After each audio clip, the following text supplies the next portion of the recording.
Imagine an island where 3,000 aircraft once roared off the runway every single day, and today the jungle has swallowed it whole. Imagine control towers standing empty, their windows shattered, vines curling through the frames, where men once watched history's largest bombers lift into the sky.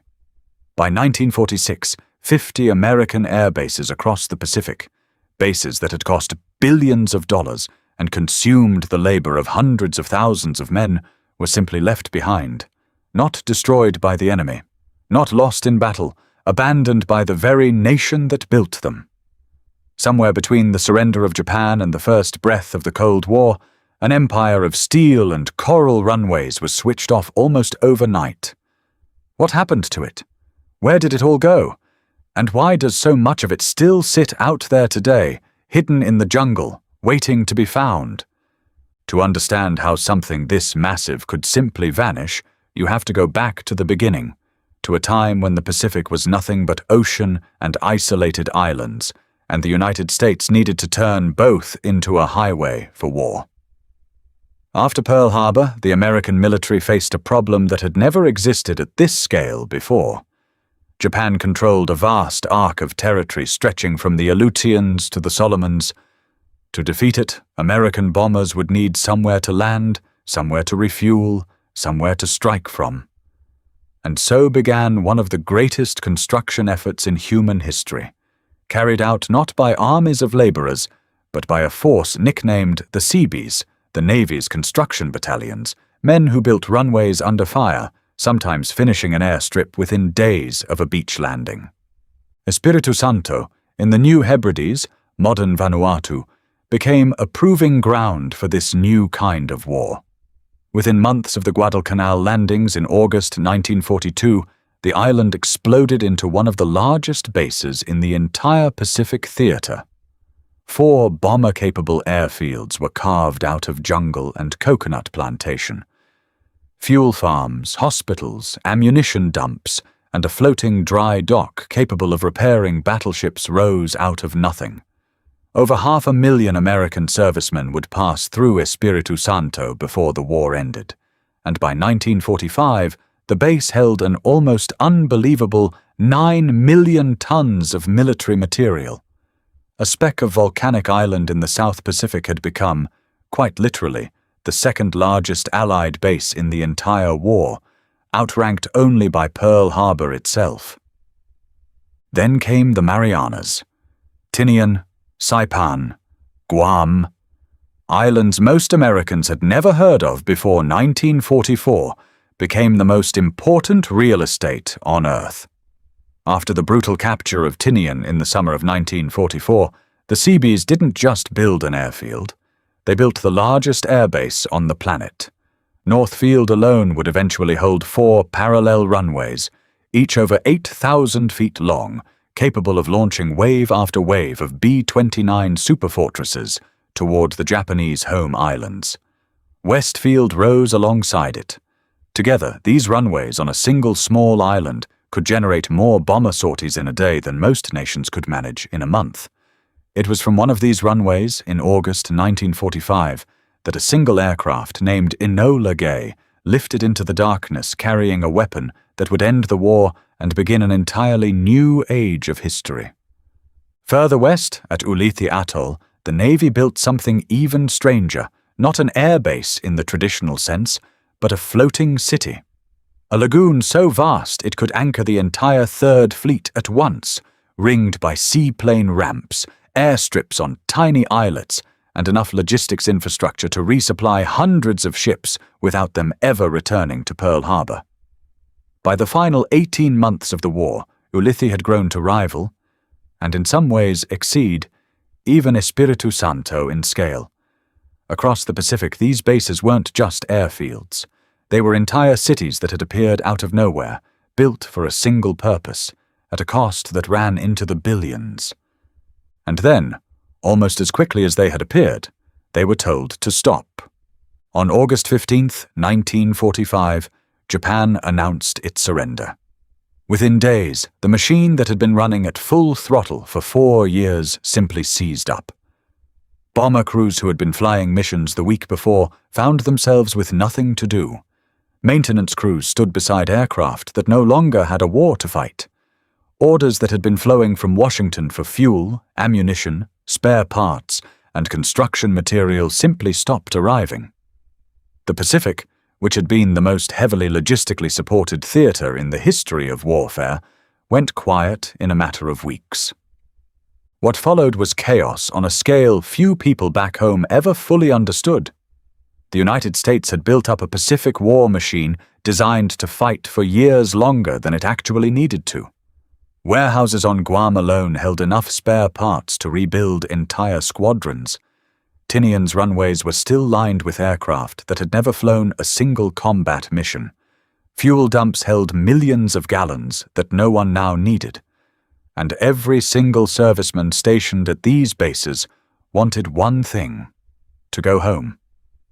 The demobilization that followed, nicknamed the Golden 14 by frustrated troops who staged protests demanding faster discharge, meant that experienced ground crews, engineers, and officers were disappearing from these bases at a staggering rate, sometimes faster than replacements could be found to even inventory what was left behind. Here is the number that should stop you cold. By some estimates, the United States had accumulated more military hardware in the Pacific by August 1945 than it would need for the next several decades of peacetime operations combined. Shipping all of it home was neither affordable nor, in the eyes of the War Department, worth doing. Every ton moved across the Pacific cost money, took up cargo space, and required manpower that the military no longer had, because that manpower was standing on a dock somewhere, waiting for a ship to take them back to civilian life instead. The equation the Pentagon faced was brutally simple: bring it home and pay a fortune. Sell it if anyone would buy it, or leave it where it stood and let the jungle take it back. So who actually made the decision about what happened next? The answer involves a tangle of competing interests that even today historians still argue about. The War Assets Administration, created specifically to dispose of surplus military property, was handed an impossible task: liquidate billions of dollars of equipment scattered across an ocean, on islands with no roads, no ports capable of loading heavy freight, and colonial governments who had their own opinions about what should be done with it all. Local administrations in places like the New Hebrides pushed back against American attempts to simply sell or give away equipment, fearing it would undercut local economies once peacetime commerce resumed. Meanwhile, military commanders in the field wanted equipment scrapped quickly so they could close bases and bring their men home. Financial officers in Washington wanted maximum recovery of taxpayer investment, and out in the field, junior officers were often left making decisions on the spot, with almost no oversight about what should be kept, what should be sold, and what should simply be pushed into the sea. Some of the alternatives considered were almost as strange as what actually happened. There were proposals to convert entire island bases into permanent American territories, complete with civilian population transfers. There were plans to hand over huge quantities of equipment to colonial governments as war reparations in kind. There were even schemes to sell entire fleets of aircraft directly to foreign governments at steep discounts, plans that in some cases were blocked by State Department officials worried about arming nations that might become future adversaries.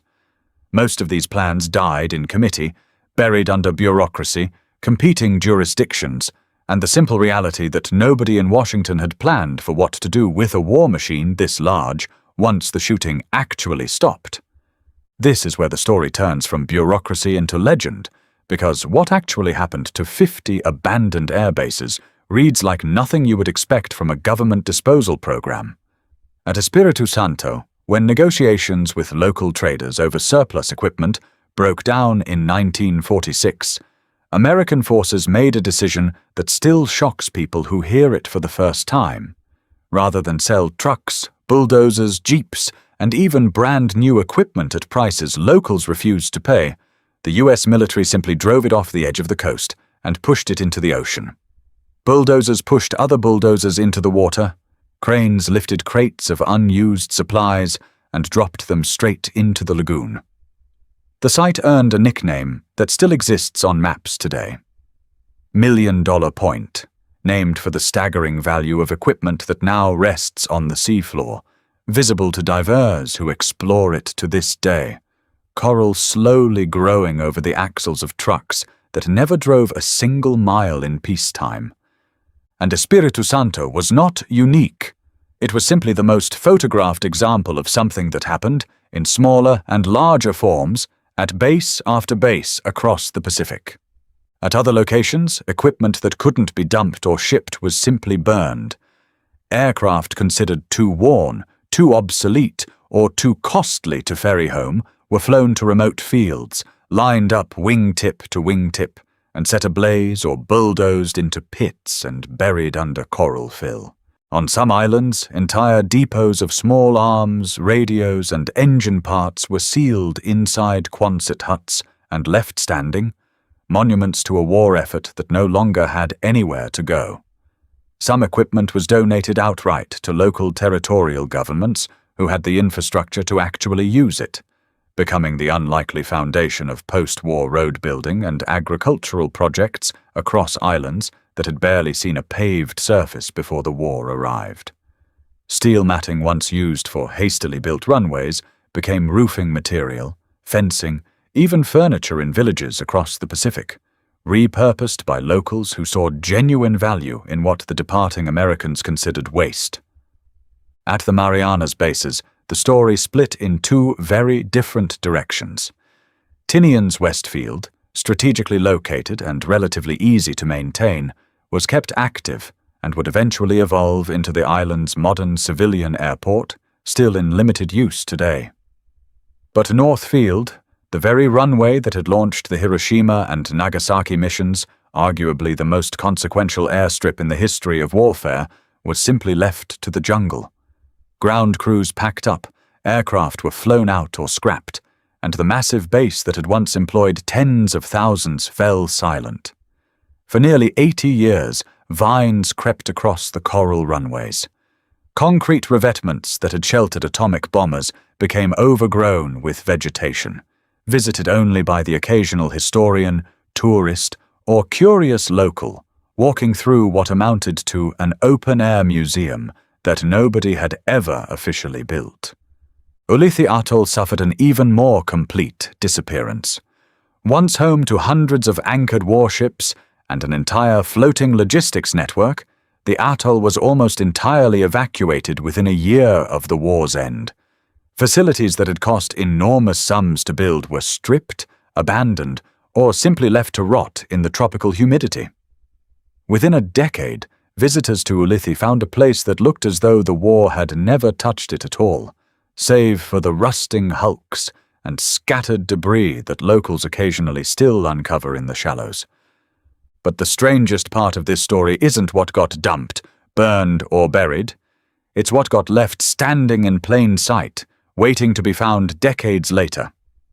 On smaller islands across the Solomons and the Philippines, entire jungle airstrips were abandoned so completely and so quickly that expeditions decades afterward have stumbled onto aircraft still sitting exactly where they were parked in 1945, engines seized, cockpits filled with decades of leaves, instrument panels still readable beneath layers of jungle grime.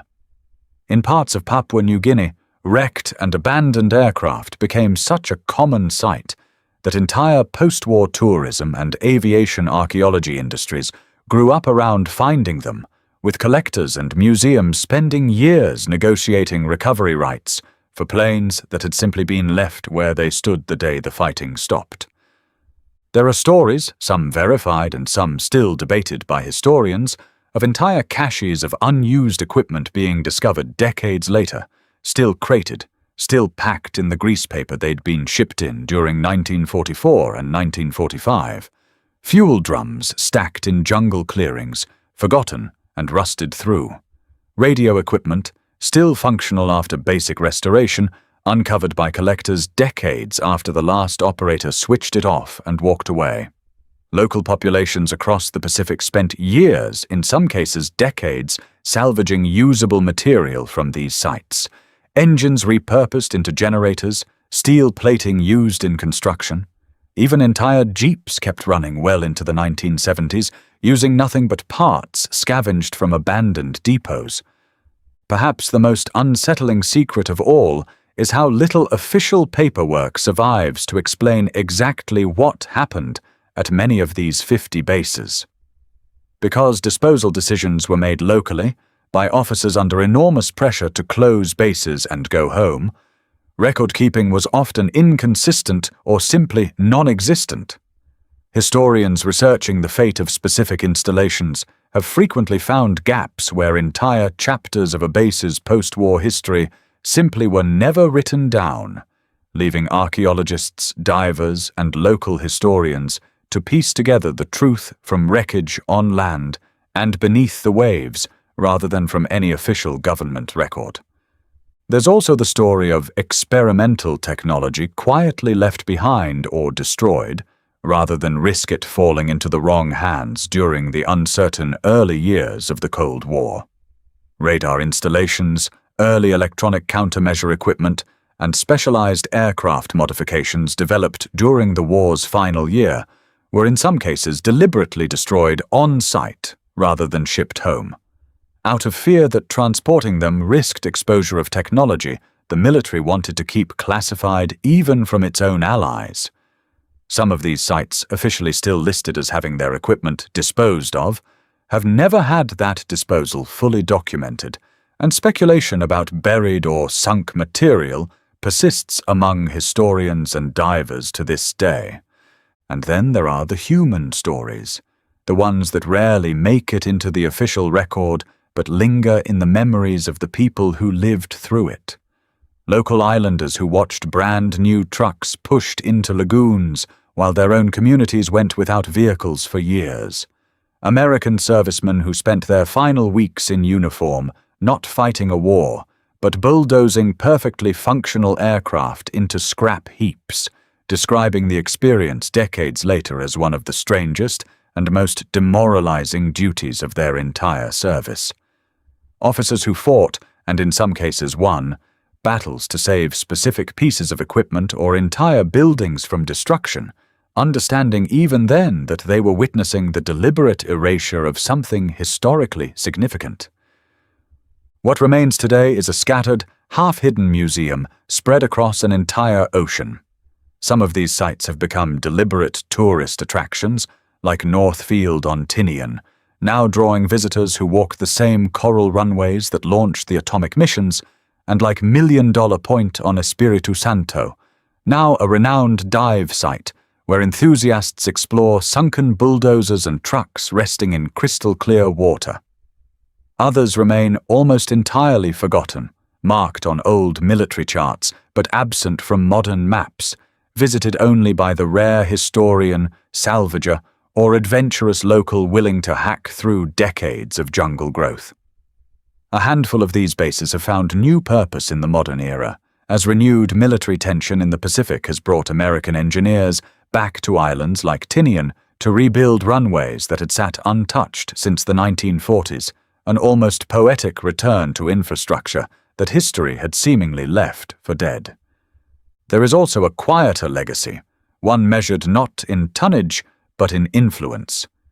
The lessons learned from the chaotic disposal of Pacific War material shaped how the American military would plan logistics for every conflict that followed.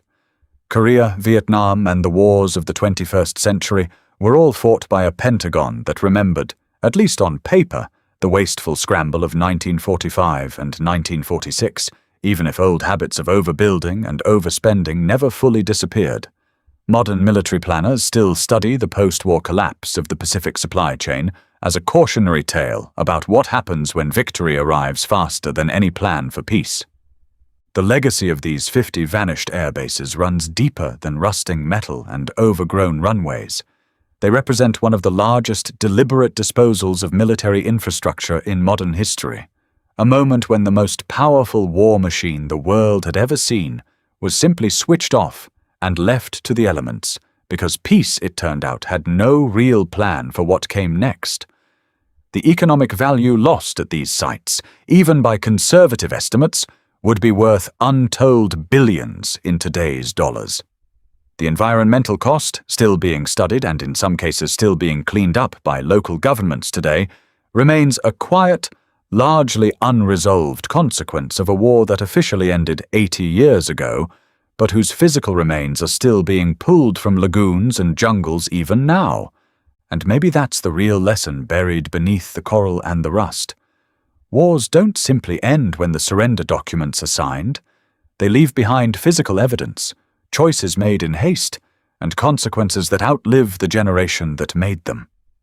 50 airbases, home to hundreds of thousands of men and billions of dollars of equipment, disappeared almost as quickly as they had been built, not through enemy action, but through the quiet, chaotic aftermath of victory itself. So the next time you see a photograph of a jungle-covered runway in the middle of nowhere, or a rusted truck sitting on a Pacific seafloor, remember that it isn't just scrap. It's a fragment of one of the largest, strangest, and least understood chapters of the entire Second World War. A story most people have never heard, hiding in plain sight across an ocean that has never stopped keeping its secrets. If this story pulled you in, there's another one waiting, another forgotten piece of the war the history books left out. Subscribe so you don't miss it.